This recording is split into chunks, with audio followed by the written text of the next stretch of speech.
Ciao a tutti! Come avrete intuito sono il creator di Mattia e di questo canale. Diciamo che sono un avatar digitale del creator, Alfredo Pudano. Ed ora ho il compito di riprendere alcune tematiche dell'intervento che ha tenuto nel corso di formazione EFT per i docenti della Calabria. Bando alle ciance, immergiamoci subito nel meraviglioso mondo dell'IA e nei rischi relativi alle relazioni. Prima di procedere, ti chiedo di supportare questo progetto di IA etica che generi senso, con un like a questo video e con la registrazione al canale. Per non perdere i prossimi approfondimenti dedicati alla consapevolezza digitale, supporta la community di Bestia, iscriviti al canale e attiva la campanella. Grazie davvero per il tuo supporto. E allora iniziamo.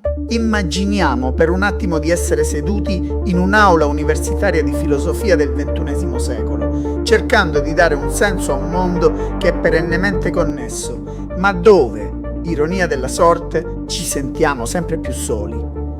Beh, è proprio questo il paradosso che andiamo a esplorare oggi. In questo approfondimento useremo le lenti di uno dei più grandi pensatori del Novecento, Martin Buber, come strumento diagnostico per analizzare la nostra attuale crisi relazionale con le piattaforme digitali e l'intelligenza artificiale. Il percorso che faremo è molto chiaro. Partiremo dalla crisi dell'umanità digitale che stiamo vivendo, passeremo ai concetti cardine di Buber, smonteremo l'illusione dell'empatia sintetica, parleremo di etica del design e infine vedremo come recuperare una presenza autentica usando l'intelligenza artificiale come un vero e proprio amplificatore umano.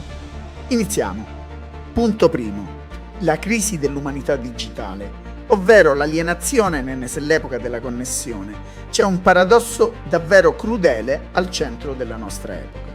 Dobbiamo chiederci, questa era di iperconnessione ha finito per renderci più isolati che mai? Pensiamoci un attimo. Si stima che l'utente medio tocchi lo schermo del proprio smartphone qualcosa come 2600 volte al giorno. È un numero impressionante. Eppure, nonostante queste enormi reti di comunicazione istantanea, queste architetture funzionano spesso come meccanismi di dipendenza algoritmica, finendo per isolarci. Insomma, stiamo vivendo una profondissima crisi delle relazioni interpersonali autentiche. Ed è qui che entra in gioco Martin Buber. Molto prima che inventassero internet o gli smartphone, l'uomo aveva già diagnosticato una profonda alienazione, definendola letteralmente la più grande crisi dell'umanità. Aveva capito che la vera crisi dell'esistenza nasceva da una distanza, da una falsificazione nelle nostre relazioni più intime. La tecnologia moderna non ha creato il problema dal nulla. Diciamo piuttosto che ha preso questa alienazione e le ha messo il turbo, sistematizzandola e purtroppo monetizzandola. Passiamo al secondo punto, io-tu contro io-esso. Queste sono le lenti teoriche di Martin Buber. Per capire Buber dobbiamo parlare del suo umanesimo credente. Non si tratta semplicemente di avere fede nella nostra specie biologica, è una fiducia radicale nel nostro potenziale di essere veramente umani. E come si realizza? Non nel vuoto, ma attraverso il dialogo etico e l'incontro con l'altro. Ci chiede di proteggere a tutti i costi la sacralità delle interazioni umane, specialmente oggi che la dipendenza dagli algoritmi minaccia di ridurci a semplici punti dati di consumo. Secondo Buber esistono fondamentalmente due modi di stare al mondo. C'è la modalità io-esso, in cui l'altro viene trattato come un oggetto, lo si cataloga, lo si usa per una transazione o per provare una sensazione. È letteralmente la logica dei social media applicata all'individuo. Dall'altra parte c'è la modalità io-tu. Questo è l'incontro autentico. Riconosce che l'altro è spirito irriducibile e misterioso. È solo qui, in questa irriducibilità reciproca, che si riesce letteralmente a sfiorare il sacro. Buber lo spiegava in modo splendido, diceva: in un vero dialogo ciascuno dei partner considera, afferma e conferma il suo interlocutore come un altro esistente. Ma attenzione, questo esige un'enorme vulnerabilità. Significa correre il rischio che l'altro possa contraddirci, farci cambiare idea o persino ferirci. Quando ci limitiamo semplicemente a utilizzare il mondo intorno a noi, questa vera reciprocità scompare completamente. Il che ci porta al terzo punto, l'illusione dell'empatia sintetica, ovvero superare il test di Turing, ma fallire il test di Buber. Oggi sappiamo tutti che un'intelligenza artificiale può superare facilmente i test di Turing imitando il linguaggio umano alla perfezione, ma fallisce miseramente quello che potremmo chiamare il test di Buber. Perché? Semplice.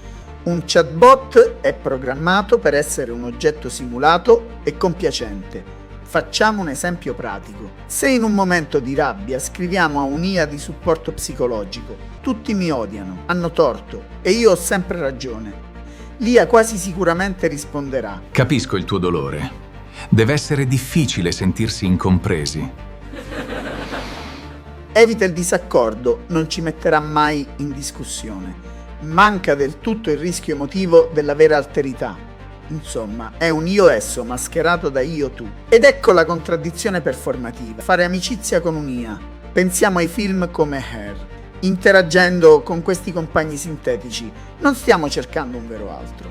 Stiamo costruendo una camera d'eco rassicurante. Vogliamo la forma di una persona, ma che sia strutturalmente incapace di abbandonarci, sfidarci o ferirci. Stiamo letteralmente usando la tecnologia per scappare dal difficile, faticoso lavoro della vera reciprocità umana. Questo apre una questione fondamentale che è il nostro quarto punto: etica e responsabilità nel design e il concetto di soggetto morale. Se applichiamo un quadro di distribuzione dell'autorità cognitiva, la risposta al grande dibattito se le macchine intelligenti possano essere considerate soggetti morali è un secco e categorico no. L'essere umano deve mantenere l'autorità. L'IA può avere un'intelligenza computazionale formidabile, certo, ma non è un soggetto morale, perché le manca l'esperienza soggettiva della sofferenza. Le manca la libertà relazionale e non ha quella spinta verso il trascendente che serve per fare vere scelte etiche autonome, quindi la responsabilità umana nel design è assoluta. Come creatori di questi sistemi siamo noi a dover agire come portatori di significato. Dobbiamo essere noi a tracciare i confini morali. L'obiettivo etico fondamentale è far sì che l'intelligenza artificiale resti uno strumento utile e non diventi un surrogato falso e alienante delle nostre relazioni interpersonali. Passiamo ora alla pratica con il quinto punto: recuperare la presenza autentica nell'era digitale. Per sopravvivere a questa alienazione ci serve una vera e propria lista di controllo. Prima regola: rifiutare le metriche che riducono le amicizie a dei semplici punti dati, come il numero di follower. Seconda regola: chiediamoci sempre se stiamo usando un'interazione digitale per aggirare un rischio reale. Stiamo forse mandando un messaggio di testo solo per evitare l'imbarazzo emotivo di una telefonata? E ancora, mettiamo via gli schermi quando siamo faccia a faccia con qualcuno. Sembra banale, ma è vitale per preservare la sacralità di quel legame. Traduciamo la filosofia in prassi con 3 esercizi quotidiani per recuperare il famoso io-tu. 1. Proviamo a riconoscere l'assoluta alterità in un incontro di tutti i giorni. Che sia il barista o un collega, ricordiamoci che stiamo guardando un universo intero e irriducibile, non un semplice distributore di servizi. 2. Pratichiamo una disconnessione digitale intenzionale. Stacchiamo la spina per fare spazio al silenzio interiore, che è la vera precondizione per saper ascoltare. 3. Impegniamoci in un ascolto attivo e totalmente privo di schermi con un'altra persona. È il modo migliore per rompere l'abitudine mentale di trattare gli altri come oggetti. E arriviamo così all'ultimo capitolo. Il punto 6. L'IA come amplificatore umano intesa come veicolo di significato. Attenzione, qui non si tratta affatto di demonizzare la tecnologia. Il punto è capire come usarla in modo costruttivo. L'IA può e anzi deve servire come uno straordinario amplificatore dell'umano. Parliamo di usi etici pazzeschi, dallo storytelling emozionale alla ricerca nelle discipline umanistiche, fino al filmmaking assistito dall'IA, per raccontare storie che ci spingono a riscoprire l'altro nel mondo reale. Può facilitare il lavoro collettivo diventando un potente veicolo di messaggi carichi di vera umanità. Il concetto chiave da portare a casa oggi è riassunto in questa frase bellissima. La tecnologia deve rimanere il veicolo, ma il volto umano deve rimanere la destinazione. L'intelligenza artificiale ha un ruolo incredibilmente utile, ma appartiene e apparterrà sempre al regno dell'iOS. Il suo scopo ultimo deve essere quello di elevare, facilitare e onorare i veri incontri io-tu tra esseri umani reali di carne ed ossa. Chiudiamo questa esplorazione con un pensiero, una domanda che vogliamo lasciare aperta per riflettere. Mentre costruiamo questi nuovi meravigliosi templi di codice, saremo ancora in grado di riconoscere la sacralità del volto umano? Più l'intelligenza sintetica diventerà affascinante, brillante, onnipresente, più ci vorrà una rigorosa disciplina etica e filosofica per mantenere intatta la nostra umanità.